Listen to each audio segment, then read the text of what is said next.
నమస్తే, welcome to 99 TV. Jaganmohan Reddy గారి కంచుకోట బద్దలయ్యింది. ఇది బ్రేకింగ్.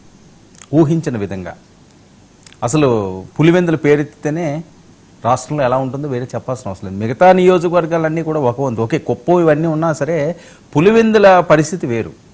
సీమ, అపౌరుషాలు ఇవి ఆ రకంగా చాలా మనం వింటుంటాం.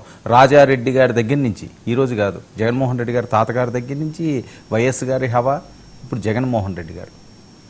సో జగన్మోహన్ రెడ్డి గారు అంటే పులివెందుల, ఆయన కన్సర్న్లలోనే ఆ ప్రాంతం అంతా కూడా ఉండాలి. ఇలాంటివన్నీ కూడా ఎన్నో కథల కింద విన్నాం. అసలు పులివెందుల్లో ఇంకోళ్ళు పోటీ చేయడానికే భయపడే పరిస్థితి. ఆ తెలుగుదేశం పార్టీ అవనండి, ఇంకో పార్టీ అవనండి. కానీ ఆ రోజులకి చెల్లు చీటీ ఇచ్చేశారని ఇప్పుడు జరుగుతున్న ఉంటుంది. పులివెందుల ఒంటిమెట్టలో జరిగిన జెడ్పీటీసీ ఎన్నికలండి, చాలా చిన్న ఎన్నికలు. దీని మీద అసలు ఎలాంటి కసరత్తులు, ఎలాంటి హడావుళ్ళు, ఒక యుద్ధ వాతావరణాన్ని తలపించే విధంగా జరిగిన ఎన్నికలు ఇవి. డిపాజిట్లు కోల్పోవడం, జగన్మోహన్ రెడ్డి గారి సొంత ఇలాకాలో వైఎస్ఆర్సీపీ ఆయన గడ్డపై అతి దారుణమైన ఓటమి. టీడీపీ శ్రేణులు అయితే రాష్ట్ర వ్యాప్తంగా సంబరాలు చేసుకుంటున్నారు. మొన్న 164 నియోజకవర్గాల్లో గెలిచినప్పుడు ఎలా సంబరాలు చేసుకుంటున్నారో ఆ రకంగా కేకులు కట్ చేసి సంబరాలు చేసుకుంటున్నారంటే పులివెందుల్లో మరి ఆ విజయాన్ని వీళ్ళు ఏ రకంగా చూస్తున్నారు వేరే చెప్పాల్సిన అవసరం లేదు. మనతో పాటుగా వివి లక్ష్మీనారాయణ గారు, మాజీ జేడీ, లైవ్లో సిద్ధంగా ఉన్నారు. సార్ నమస్తే. నమస్తే వర్మ గారు. సార్ చూస్తున్నాం గత కొన్ని రోజులుగా పులివెందుల ఒంటిమెట్ట, అంటే ఒంటిమెట్టది వేరే అంశాలు అండి, పులివెందుల ప్రధానంగా ఈ రోజు రిజల్ట్స్, డిపాజిట్స్ కూడా కోల్పోయే స్టేజ్లో వైఎస్ఆర్సీపీ ఓడిపోయింది. జగన్మోహన్ రెడ్డి గారు పని అయిపోయిందని ఎలా చూడాలి సార్? ఒక జడ్పీటీసీ ఎన్నికలకి ఇంత హడావిడి, ఇంత హంగామా, రాష్ట్ర వ్యాప్తంగా సంబరాలు, ఏం మెసేజ్ అవుతుంది?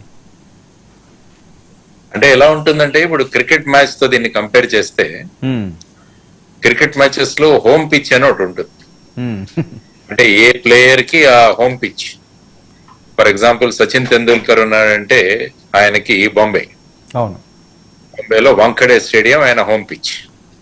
అంటే ఎలా అనుకుంటామంటే ఆ హోమ్ పిచ్ లో సచిన్ తెందూల్కర్ దిగితే ఇక సెంచరీ ఖాయం. కానీ అదే హోమ్ పిచ్ లో సపోజ్ డక్అవుట్ అయ్యాడు అనుకోండి, అప్పుడు ఏమవుతుందంటే ఆ బౌలర్ కి ఎంత విశిష్టమైన చర్చ జరుగుతుందంటే అప్పుడు, అంటే సచిన్ తెందూల్కర్ హోమ్ పిచ్ లోనే అతన్ని డక్అవుట్ చేశాడు అంటే ఆ విధంగా ఉంటుంది అనమాట. ఇప్పుడు ఈవెన్ మన పొలిటికల్ దీంట్లో కూడా చూసుకుంటే కొన్ని నియోజకవర్గాలు మెయిన్ గా ప్రధానమైన నాయకులకి హోమ్ పిచ్ లాగా అనమాట. మీరు ప్రస్తుతం అన్నట్టు పులివెందుల తీసుకుంటే వైఎస్ కుటుంబం వారు ఎప్పటి నుంచో కూడా, తర్వాత అదే విధంగా మీరు కుప్పం తీసుకుంటే అది చంద్రబాబు నాయుడు గారికి. సో ఈ విధంగా ప్రతి ఒక్కరికి కూడా వాళ్ళ కాన్స్టిట్యుయెన్సీ అన్నది చాలా ప్రెస్టీజియస్ గా ఉంటుంది. అంటే ఏ ఎన్నికలు జరిగినా కూడా ఆ ఎన్నికల్లో మా ప్రాబల్యం ఉంటుంది, మేము ఖచ్చితంగా గెలుస్తామన్నది ఒకటి. సో ఎప్పుడైతే ఈ విధంగా వారి యొక్క నియోజకవర్గంలో ఈ విధమైన రిజల్ట్స్ వస్తే ఏమవుతుందంటే అక్కడ ఈ పార్టీ యొక్క భవిష్యత్తు ఇంకా చాలా అగమ్య గోచరంగా ఉంది అని మాట్లాడడం జరుగుతుంది.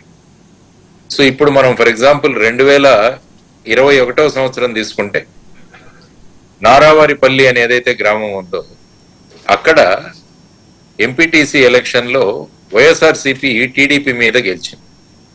సో ఆ టైంలో కూడా అప్పుడు మళ్ళా ఇక టీడీపీ పని అయిపోయింది అన్నట్టుగా మాట్లాడారు. సో ఈ విధంగా సహజంగా మాట్లాడుకోవడం అన్నది మనకు జరుగుతూ ఉంటది. సో దీన్ని మనం అంటే ఇది ఒక డెఫినెట్ గా తెలుగుదేశం పార్టీ వాళ్ళు ఇది ఒక పెద్ద అద్భుతమైన విజయంగా వాళ్ళు భావిస్తారు, వాళ్ళు మాట్లాడతారు కూడా. ఎందుకంటే వాళ్ళ పార్టీ శ్రేణుల్ని ప్రోత్సహించడం అన్నది, అది కాకుండా వైఎస్ జగన్మోహన్ రెడ్డి గారి కంచుకోట అయిన పులివెందులలో ఈ విధంగా డిపాజిట్లు కోల్పోవడం అన్నది, ఎందుకంటే ఇక త్వరలో స్టేట్ లో కూడా మళ్ళా లోకల్ బాడీ ఎలక్షన్స్ రాబోతుంది. అవును, అంటే 2021వ సంవత్సరంలో జరిగాయి, మళ్ళా 5 సంవత్సరాలు లెక్కేసుకుంటే 2026లో జరగాలి. సో దానికోసం ఇదొక కర్టన్ రైజర్ గా వాళ్ళు భావిస్తారు. తర్వాత రెండవ ముఖ్యమైన విషయం ఏంటంటే కూటమి ప్రభుత్వం మీద అసంతృప్తి మొదలైంది అన్నది ఒక ప్రచారం జరుగుతుంది. కాబట్టి అంత అసంతృప్తి ఉన్నప్పుడు మరి ఇక్కడ వాళ్ళు ఓడిపోవాలి కదా అన్నది ఇంకో లాజిక్. అవును. సో ఇప్పుడు వాళ్ళు గెలిచారు అంటే ఆ విధమైన అసంతృప్తి ఏమీ లేదు. అన్నది టీడీపీ కూటమి యొక్క భాగస్వామ్య పక్షాలు కూడా వాళ్ళు మాట్లాడతారు. ఆ తర్వాత మీరు వైఎస్ఆర్సీపీ చూసుకుంటే బేసిక్ గా ఈ ఎలక్షన్సే ప్రజాస్వామ్య పద్ధతిలో జరగలేదు అన్నది వాళ్ళ నినాదం. అసలు ప్రజాస్వామ్యాన్ని కూనీ చేశారని. అదే ప్రజాస్వామ్యాన్ని కూనీ చేశారు. ఆ తర్వాత వచ్చేసి ఎక్కడి నుంచో ఓటర్లందరినీ తీసుకొచ్చారు, మా ఓటర్లకు అసలు రానివ్వలేదు. పోలీసులు అక్కడ లిటరల్ గా వాళ్ళు మొత్తం పోలింగ్ బూతులన్నీ కూడా టీడీపీ వాళ్ళు స్వాధీనం చేసుకున్నా కూడా ఏమీ మాట్లాడలేదు. ఇలాంటివి వాళ్ళు ప్రధానంగా చేసిన విషయం.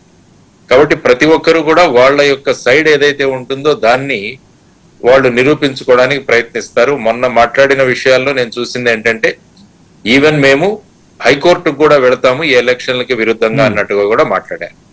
దానికోసం మా దగ్గర తగినన్ని సాక్ష్యాధారాలు ఉన్నాయి. వీటన్నిటిని కూడా మేము సేకరించి మేము ఈ ఎలక్షన్స్ కు విరుద్ధంగా హైకోర్టుకు వెళతాము అన్నది వారు చేసిన ప్రస్తావన. మరి ఇప్పుడు ఈ రిజల్ట్స్ వచ్చిన తర్వాత వీటిని కూడా తీసుకొని మరి ఏ విధంగా వాళ్ళు హైకోర్టులో ఈ విషయాలను ప్రస్తావిస్తారో అన్నది కూడా చూడాల్సిన అంశం. సో ఆ విధంగా చూసుకుంటే జనరల్ గా ఎలా ఉంటుందంటే లోకల్ బాడీ ఎలక్షన్స్ లో ఏ ప్రభుత్వం అయితే అధికారంలో ఉంటుందో సాధారణంగా ఆ ప్రభుత్వం వాళ్లను సాధారణంగా ఎన్నుకుంటుంటారు. మీరు యాక్చువల్ గా 2021 చూసుకుంటే అప్పుడు 13 జిల్లాలు ఉండేవి. 13 జిల్లాల్లో 13 జిల్లా పరిషత్ చైర్మన్ పోస్టులు అప్పుడు అధికారంలో ఉన్న వైసీపీకి వెళ్ళాయి. అవును. ఆ తర్వాత మీరు చూసుకుంటే సుమారుగా 90% ఎంపీపీ పోస్టులు ఏవైతే ఉన్నాయో అవన్నీ కూడా వైసీపీకి వెళ్ళాయి. అంటే ఇంకప్పుడు టీడీపీ అసలు పోటీయే చేయలేదు కదా సార్. టీడీపీ బాయ్కాట్ చేసింది. కరెక్ట్, బాయ్కాట్ చేశారు. అంటే ఏమవుతుందంటే ఈ విధమైన దీంట్లో యాక్చువల్ గా ఈ రిఫ్లెక్షన్ రేపు అసెంబ్లీ పార్లమెంట్ లో ఎలా ఉంటుందని మనం ఖచ్చితంగా చెప్పలేం. ఇదొకటి మనం గమనించాల్సిన అంశం. కానీ ఏంటంటే రాజకీయ పక్షాలకు ప్రతి ఎలక్షన్ కూడా ఒక స్టేటస్, ఒక ఛాలెంజ్. ఎందుకంటే ప్రతి విజయాన్ని కూడా వాళ్ళు దాన్ని మాట్లాడతారు. దాని గురించి నేను ముందు చెప్పినట్టు వాళ్ళ కాడర్ లో కూడా ఉత్సాహాన్ని నింపడానికి కూడా ఈ రిజల్ట్స్, ఏ ఎలక్షన్ రిజల్ట్ అయినా కూడా అది ఉపయోగపడుతుంది. సార్ జగన్మోహన్ రెడ్డి గారు ఈ ఎన్నికలకు సంబంధించో లేకపోతే ఈ